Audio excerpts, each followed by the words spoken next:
Hi there, my name is Peter Schubert. I'm the president of Green Fortress Engineering based here in Greensburg, Indiana.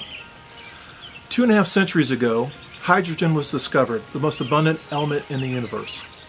100 years later, the first solar panel turned sunlight into electricity. 100 years from now, humanity will power all of its operations on water and sunlight through the magic of silicon, which was discovered 194 years ago. Look at the moon. The moon is 1/5 silicon by weight. Fresh evidence indicates water ice in permanently shadowed lunar craters up to 30%. Green Fortress Engineering holds 8 U.S. patents and intellectual know-how on how to use lunar soil to produce solar panels and hydrogen storage vessels, both based on silicon. With sunlight and water, we can open up the solar system in a way never before possible. Our solid-state hydrogen tanks not only power a nuclear thermal rocket for a 3-month trip to Mars, but also provide protection against cosmic radiation.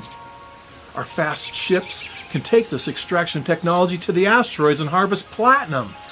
Back on Earth, we sell this catalyst material to fuel cell companies, and voila, with water and sunshine, we can power the entirety of human enterprise for all time to come with little or no pollution. This is the ultimate sustainable technology. This is clean tech like you've never seen it, and it opens up the heavens for human exploration and exploitation. The trillions of dollars of wealth that circle our star can be ours. Green Fortress Engineering has the keys, and we're applying them right now to problems on Earth right now today. Join us on a pathway to the future. Thank you very much.